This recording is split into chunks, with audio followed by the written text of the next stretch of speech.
Es muy interesante. Ella es licenciada en Educación Especial y traes un proyecto, ¿no?, bastante interesante de contribuir a que socialmente todos en conjunto estemos ahí contribuyendo a todo este tema de la discapacidad, ¿no? Todo sí, especial. así es. Bueno, pues buenas tardes. Buenas tardes. Gracias por invitarme, es un honor estar aquí. Bueno, siempre tener la oportunidad de hablar sobre la discapacidad y sobre qué podemos hacer nosotros al respecto en cuanto a la inclusión, me da mucha emoción, ¿no?, poder contribuir a esto.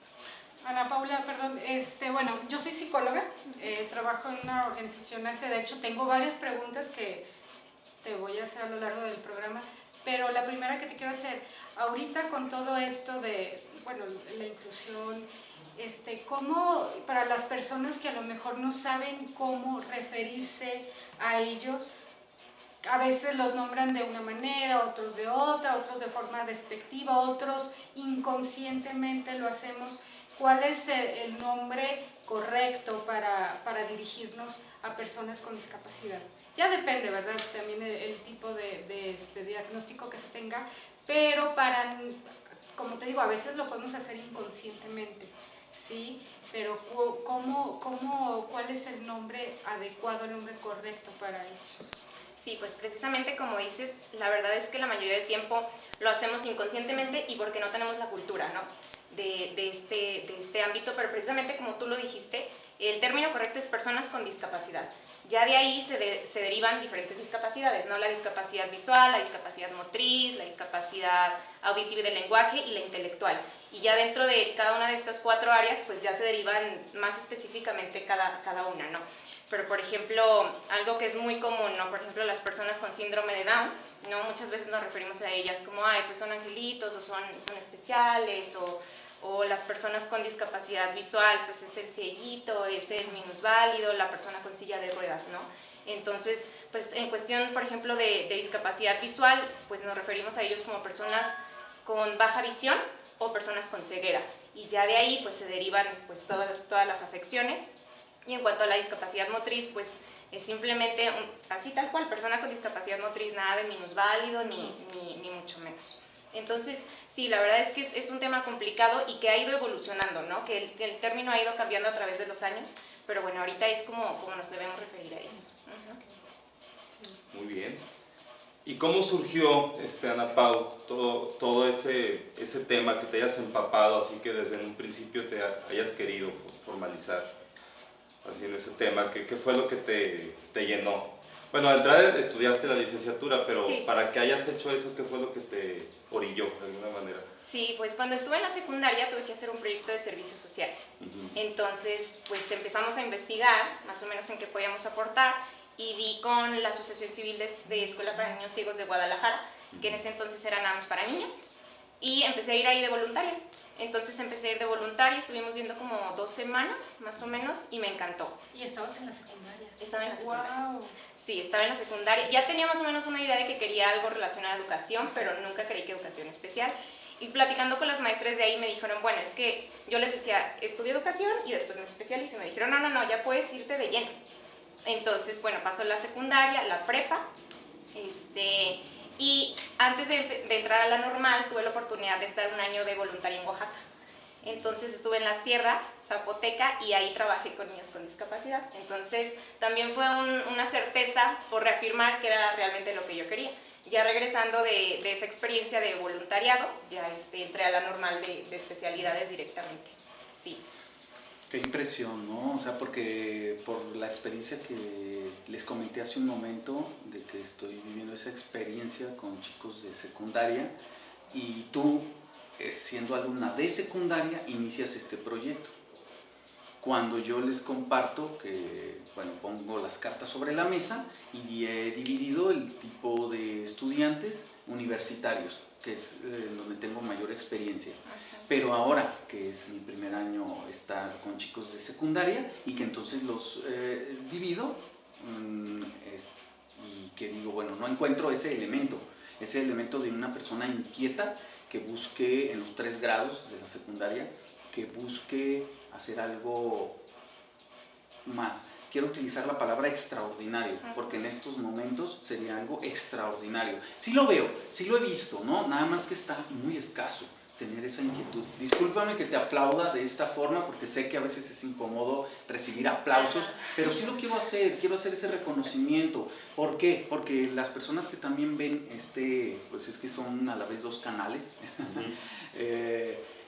los alumnos también, que los quiero incitar a que no están mal en procurar impulsar algo más a solo entretenerse en los videojuegos.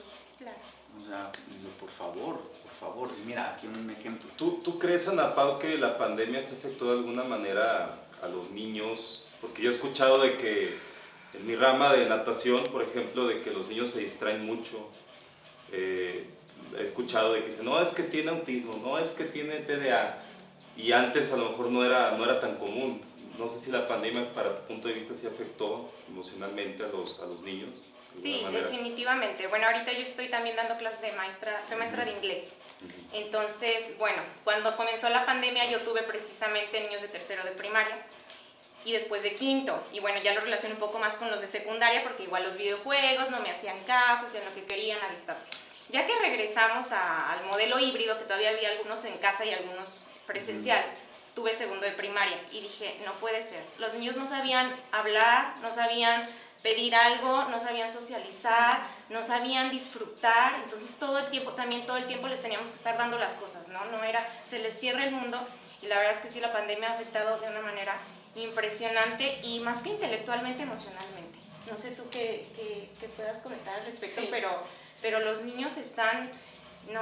Y bueno, sin límites, o sea, llegaron al colegio así como si nunca hubieran ido en su vida a la escuela, o sea, de reglas, ni mucho menos. Entonces, O sea, sí. sería, por ejemplo, tú como una experta en educación, tú como desde el ángulo de la psicología, no sé si me compren esta idea de qué tanto la pandemia puede ser un solo pretexto.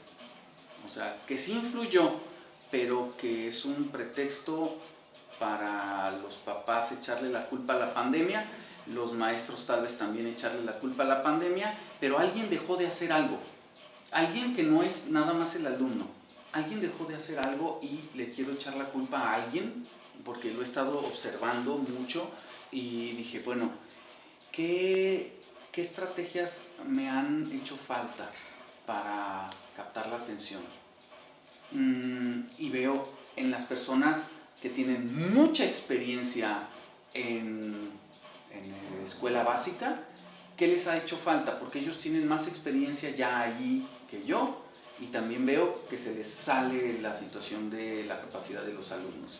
Entonces veo que el alumno no le quiero echar toda la culpa, el maestro veo que sí tiene mucha dinámica, mucho entusiasmo por hacer y hacer y hacer y hacer, y nos quedamos que no puedo dejar de pensar en un tercer elemento, que es el que ahí no cuadra ya el asunto. Es un tercer elemento que hace falta, pero ¿ustedes cómo lo ven? Ese tercer elemento sería la presencia de un tutor, ya sea papá, mamá, o un tutor, la abuelita, lo que sea, pero que realmente esté allí vigilando.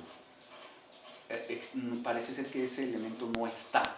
Entonces te dejan todo a ti como docente, te dejan todo a ti. El alumno se recarga, es lo único que tienes. Es más, no tiene su libro de texto, lo tiene, pero a la vez no lo tiene. A menos de que tú le digas, es que ábrelo aquí, hijito, ábrelo aquí. Y estamos hablando que es alguien que no sufre una discapacidad. Entonces, ábrelo aquí, muy bien, te vas al renglón tal, ahora sí, a leerlo. Y descubres que no sabe leer. No, y repito, no tiene una discapacidad. Oye, ¿quién vigila en casa? Nadie. Oye, y claro, mis alumnos, tengo varios que se duermen a las 3 de la mañana en videojuegos. Entre semana. Entre semana, sí. Mira, estoy hablando con ellos, no es broma, estás hablando, a ver, por favor, atiéndeme, sí, perdón, profe, entonces dices, parece que está borracho. Además tienen que dormir 8 horas mínimo. Entonces los niños, dices, ¿no? ¿qué le pasa? No necesitas un café, la verdad, no necesitas un café, no necesitas una inyección de Coca-Cola, necesitas dormir, la verdad. Eso es lo que veo yo, o sea, no sé, es un tema muy, muy delicado. Es cruel. Y sí, coincido, ahí los padres tienen que ver mucho también, ¿no? O sea, dedicarles... O sea, yo siento pongo que el factor papá, pero no sé si yo esté bien. Yo siento verlo que así. aumentó, como tú dices, puede ser usado como un pretexto, porque si estaban bien las bases antes de la pandemia, obvio, sí afectó, pero no era muy significativo si antes de la pandemia había unas buenas bases en la escuela o en la casa más que nada. Pero si desde antes de la pandemia ya había una mala situación a nivel aprendizaje, la pandemia lo único que hizo fue acentuar más estas deficiencias. No sé qué opines tú, Ana Paula. Yo trabajo con un contexto, pues son familias de bajos recursos. Entiendo yo que la pandemia vino a afectar, eran familias de bajos recursos, y tomando en cuenta que se quedaron sin trabajo y que todos estaban en una casa chica donde vivían hasta 10 personas, es obvio que va a haber un retroceso significativo en esos niños. Pero estamos hablando de muchas variables que se juntan ahí, en familias con las que yo trabajo. Ya en familias de una posición un poco más favorable, no sé si la situación cambia, ¿sí? Y yo creo que donde más afectó, también tú me dices tu punto de vista, es en esos niños que les agarró la pandemia cuando apenas iban a entrar en el preescolar y en primero, donde apenas estaban en el proceso de la lectoescritura, ¿sí? Que lo agarró en pandemia, en clases en línea para aprender a leer, enseñarle a leer a un niño en un celular en clases en línea. Pues es de dar risa, ¿sí? Entonces yo siento que esos niños que estaban en ese proceso de la lectoescritura en pandemia fue donde más les afectó. Sí, no sé tú qué piensas. Sí, yo estoy de acuerdo, y por ejemplo en este ámbito de familias de una, pues sí, situación económica un poco mejor, que bueno, es con los niños con los que yo trabajo, yo definitivamente sí creo que los papás o los tutores sí son los responsables. Digo, al menos en la escuela donde yo estoy, los maestros, bueno, lo dimos todo y hasta más. Yo creo que usted también lo vivió. Y ya ahorita es mucho conformismo, ¿no? Entonces incluso los papás, ay, Miss, ¿no le puede dar la clase en línea? Es que, y yo no, o sea, el niño tiene que estar aquí, ¿no? Y coincido mucho también con los chiquititos, o sea, mis niños de segundo del año pasado, su preescolar fue en línea. Entonces, claro que llegaron y no sabían ni relacionarse, no sabían ni agarrar bien el lápiz, no sabían abrir el libro, literal, el ver, página 20, entonces ir y abrirles el libro. Entonces, bueno... Fue doble trabajo para ti, ¿no? Claro, entonces claro que el nivel esperado de un niño de segundo, normal, en una situación normal, no la iban a tener ni la van a tener. Entonces, pues eso yo creo que se va a ir recuperando a través de 2 o 3 años, esperando que sigamos todo bien. Sí. Oye, nada más que para mí, por ejemplo, yo pongo esta carta sobre la mesa.